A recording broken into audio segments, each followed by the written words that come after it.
Assalamualaikum warahmatullahi wabarakatuh. Perkenalkan, nama saya Edi Rahmani dengan NPM di 3082609.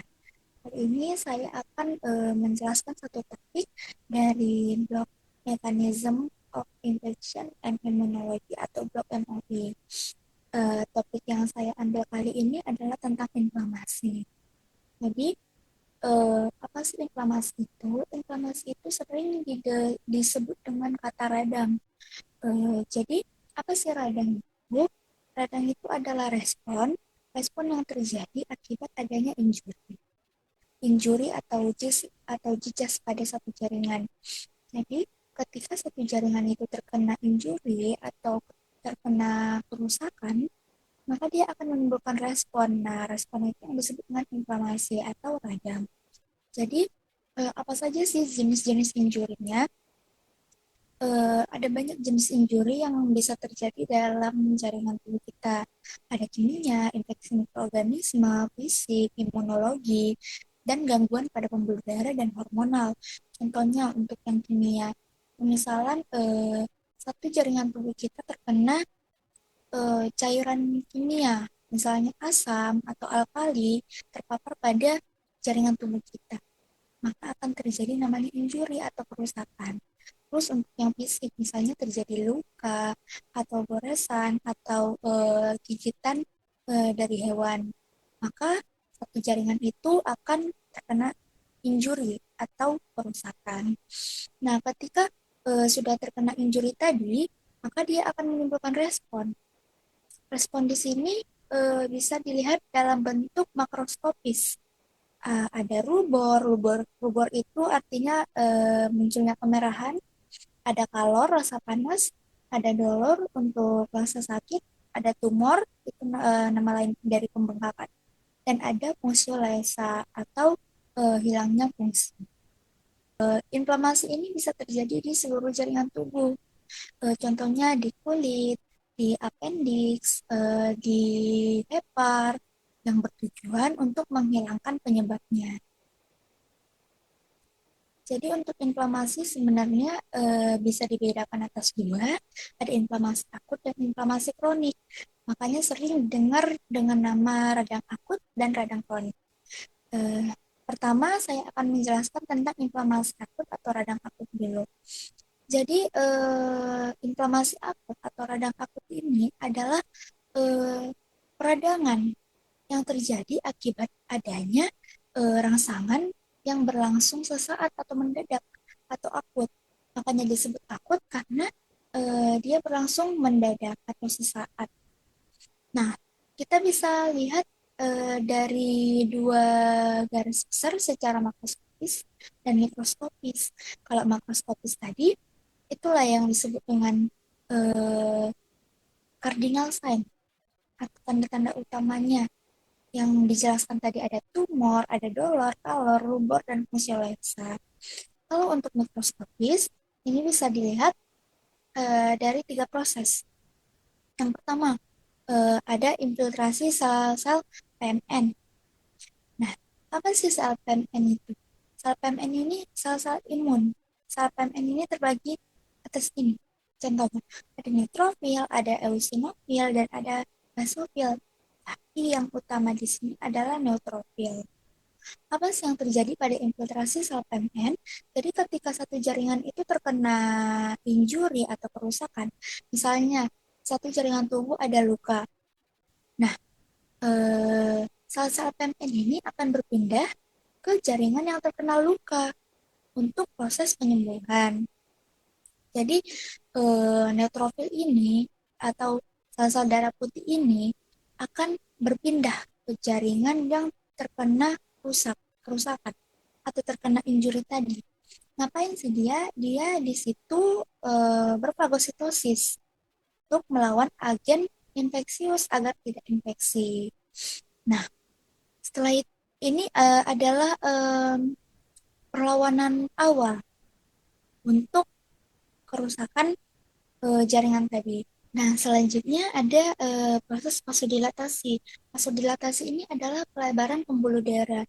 Jadi, ketika jaringan kita mengalami kerusakan atau ada jejas atau injury, sel-sel imun tadi kan atau neutrofil tadi kan pergi ke tempat yang terkena injury.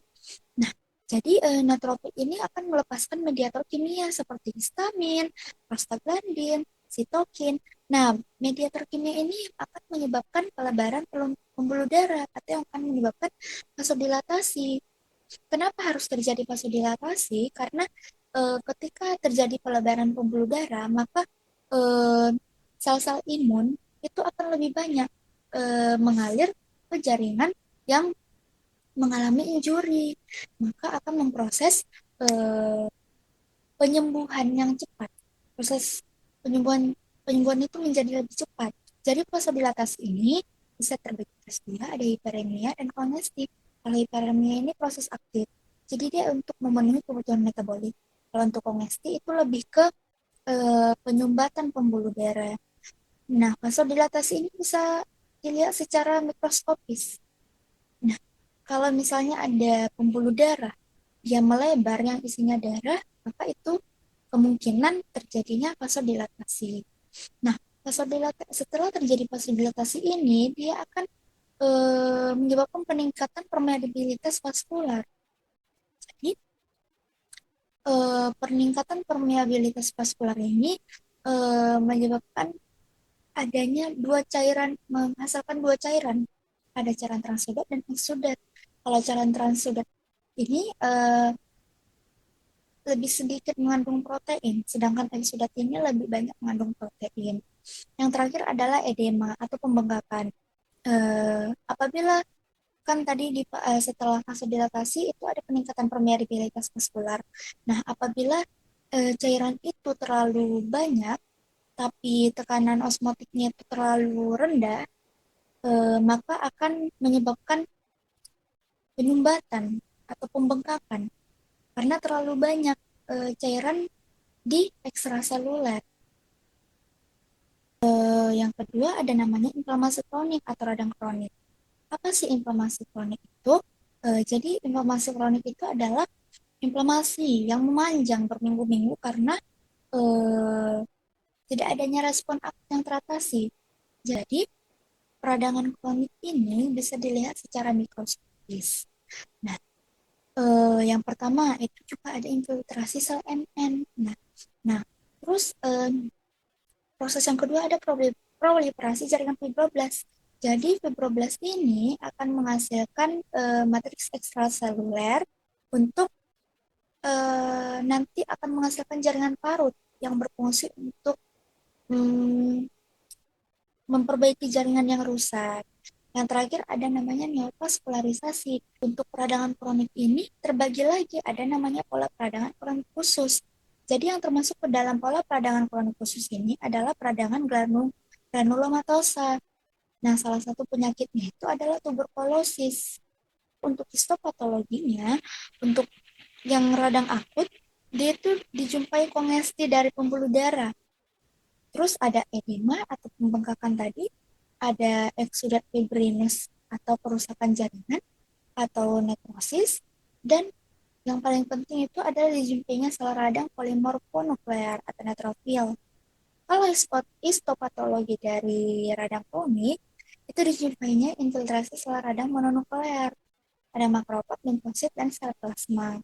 Kalau misalnya histopatologi yang kronik yang khusus, itu ada granuloma dengan nekrosis sentral atau kasensa, terus ada makrofag, ada epiteloid yang teraktivasi, ada sel raksasa multiple atau Langhans tipe giant cell, dan ada akumulasi perifer limfosit. Jadi, em, itulah penjelasan saya untuk inflamasi pada blok mechanism of infection and immunology. Di sini saya akan menyertakan referensi yang saya dapat untuk topik materi kali ini. Sekian penjelasan dari saya, kurang lebihnya mohon maaf. Wabillahi taufiq walhidayah. Assalamualaikum warahmatullahi wabarakatuh.